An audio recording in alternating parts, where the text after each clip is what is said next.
டெல்லியில் நடந்த இந்தியா கூட்டணியின் 4வது மீட்டிங்.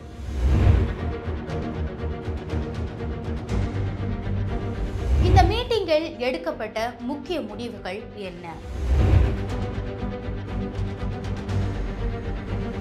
பிரதமர் வேட்பாளர் ஆகிறாரா மல்லிகார்ஜுனே கார்கே? இதை பற்றி இந்த வீடியோக்குள்ள விரிவா பார்க்கலாம். தமிழ் நிறம் நேயர்களுக்கு வணக்கம். நான் சுமலேகா.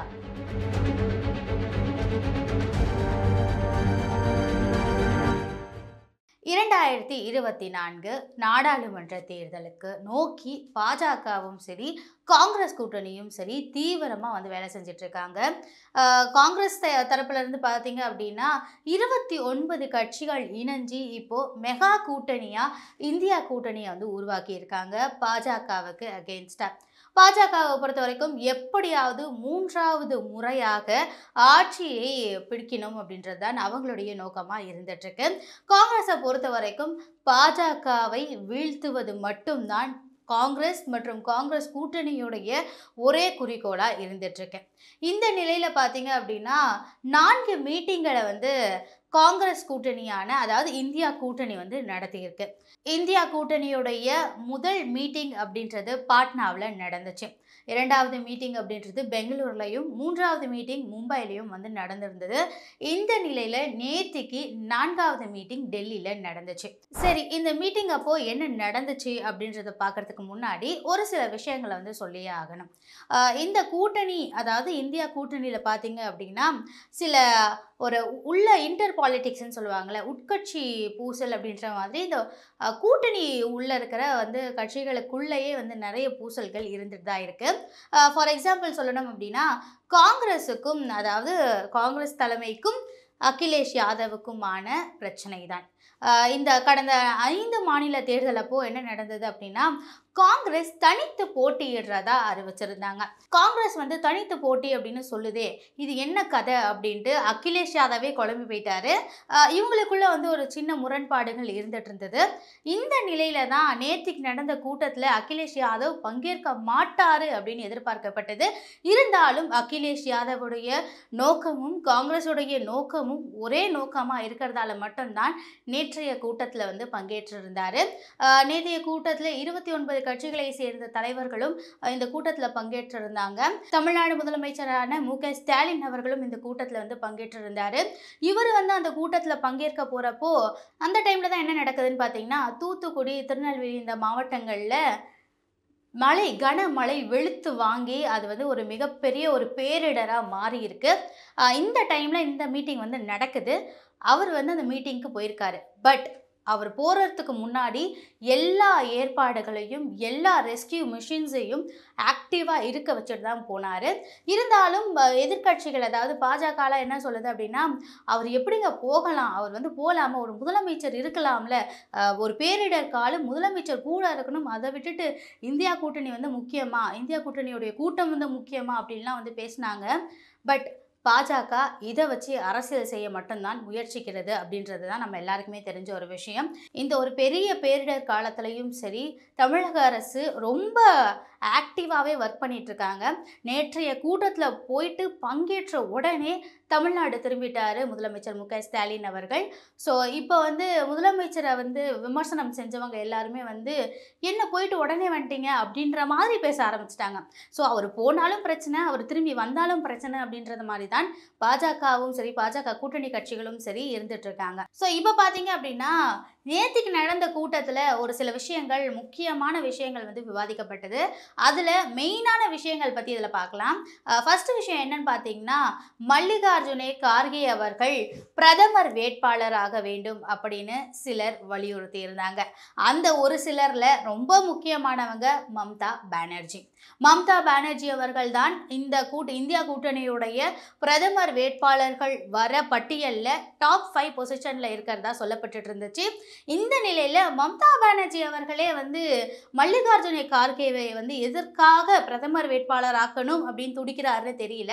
பட் இருந்தாலும் மல்லிகார்ஜுன கார்கே அவர்கள் ஒரு சிறந்த சாய்ஸ் அப்படின்னு தான் சொல்லணும். அவர் வந்து காங்கிரஸ்க்காக மட்டுமல்லாமல் பாஜகவை எதிர்ப்பதற்கான ஒரு சிறந்த தலைவர் அப்படின்னே சொல்லலாம் மல்லிகார்ஜுன கார்கே அவர்கள்.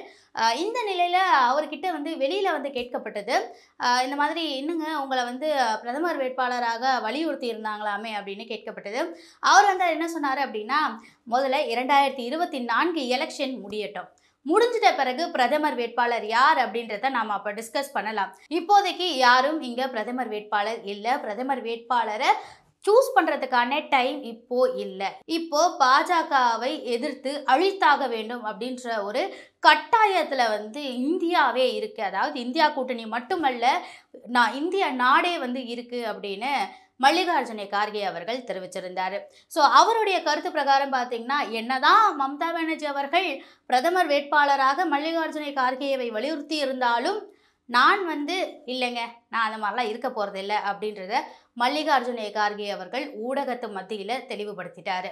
அந்த ஒரு கேள்விக்கு மட்டும் அவர் வந்து தெளிவுபடுத்தலை, இன்னும் சில விஷயங்களை வந்து அவர் சொல்லிட்டு போயிருக்காரு.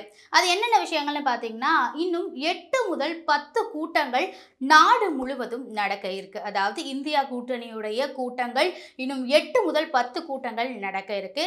இந்த கூட்டங்களில் வந்து சீட் பங்கீடு, தொகுதி பங்கீடு முதல் கொண்டு எல்லாத்தையுமே வந்து டிஸ்கஸ் பண்ண இருக்கிறதா அவர் வந்து சொல்லியிருக்காரு.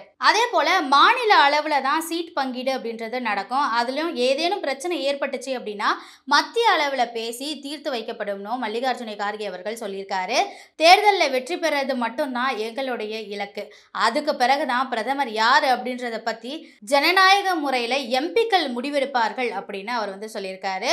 ஸோ நீங்கள் வந்து முதல்ல ஒற்றுமையாக போராடி பெரும்பான்மையை கொண்டு வர நாங்கள் முயற்சிக்கிறோம், அதை மட்டும்தான் நீங்கள் வந்து பேசணும். இதில் வந்து பிரதமர் வேட்பாளர் யார், இவங்களா அவங்களா அப்படின்னு பேசி இந்த கூட்டணியை வந்து குட்டையை குழப்பாதீங்க அப்படின்றத மல்லிகார்ஜுன கார்கே அவர்கள் தெளிவாக சொல்லிட்டு போயிட்டாரு. அது மட்டும் இல்லாமல் தொகுதி பங்கீடு பற்றி பேச்சுவார்த்தையை உடனடியாக தொடங்கி இந்த மாத இறுதிக்குள்ள முடிவெடுக்கணும் அப்படின்னு அந்த கூட்டத்தில் திரிணாமுல் காங்கிரஸ் வந்து வலியுறுத்தி இருக்கிறதா சொல்லப்படுது.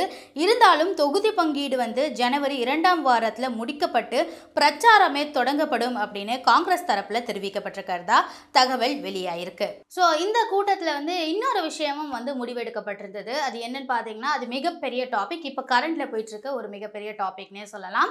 அதாவது நாடாளுமன்றத்தில் எதிர்க்கட்சி எம்பிக்கள் 141 பேர் சஸ்பெண்ட் செய்யப்பட்டிருக்காங்க.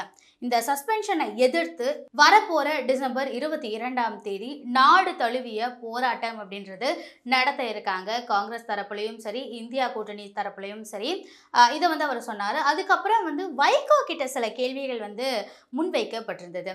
அதாவது பிரதமர் வேட்பாளர் அப்படின்ட்டு யாரை சொல்றீங்கன்னு கேட்டப்ப தான் அவர் என்ன சொன்னார் அப்படின்னா, மல்லிகார்ஜுன கார்கே. மல்லிகார்ஜுன கார்கேவை பிரதமர் வேட்பாளராக்க வேணும்னு வலியுறுத்திய நபர்களில் வைகோவும் ஒருத்தராக இருக்காரு. ஸோ இப்படி தான் வந்து நேற்றைய கூட்டம் வந்து நடந்திருந்தது. அதே போல் இன்னொரு சுவாரஸ்யமான ஒரு விஷயம் வந்து இருக்கு. நேற்றைய கூட்டத்தில் நடந்தது நிதிஷ்குமார் அவர்களுடைய கோபம். நிதிஷ்குமார் அவர்கள் ஹிந்தியில் வந்து பேசிகிட்டு இருந்திருக்காரு. அதாவது அந்த கூட்டத்தில் ஹிந்தியில் பேசிகிட்டு இருக்காரு.